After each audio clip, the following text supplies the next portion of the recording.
You've got ambition, you've got goals. You want to make something of yourself. You envision a life that's fulfilling and on your own terms. But here's the catch. You keep putting things off. You know exactly what you should be doing, yet you avoid it. Then comes the guilt, because deep down, you know you're built for more than this. That guilt doesn't go away.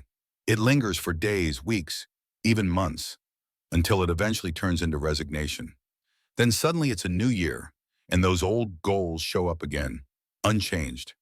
You dive in with energy, motivation, and a touch of fantasy. But before long, procrastination starts to creep back in like that one person who never knocks, but always enters. Soon it's not just a habit, it's your routine. And before you realize it, you've convinced yourself that you're just lazy. So how do you snap out of it? How do you overcome this loop of delay and regret? Sure, there are countless videos out there claiming to help. Most tell you to delete your apps, clear your desk, or eliminate distractions. And yes, those might give you a temporary boost, but they're only treating symptoms. They're not getting to the actual problem.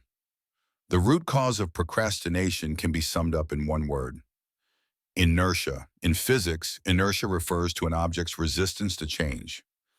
Things that aren't moving prefer to stay still, and things that are moving want to keep moving, unless something forces a change. This principle, Newton's first law, applies just as well to our habits as it does to planets. Starting any task, no matter how small, takes effort. You have to push through that initial resistance. But here's the problem. We often make the starting point seem so big, so overwhelming in our heads, that we don't even begin. Instead, we distract ourselves with cheap, easy thrills that give us quick bursts of pleasure but no real progress. To beat procrastination, you first need to beat inertia.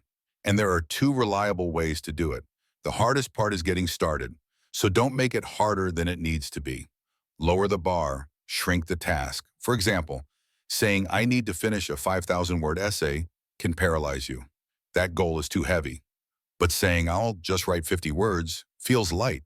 That's manageable. It doesn't need motivation, just a little nudge.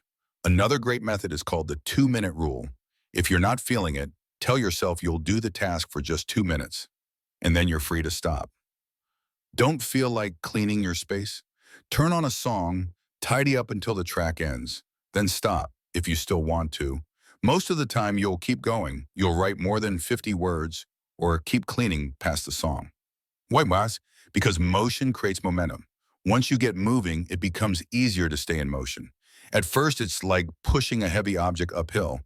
But once you crest that peak, it rolls on its own. That's why your first step should be light and frictionless. Make it small. Make it easy. Give it just 2 minutes. You can apply this to anything: going to the gym, starting a project, reaching out to someone, or simply showing up. Whatever you're avoiding, this works. Like Martin Luther King Jr. said, "You don't need to see the whole staircase. Just take the first step."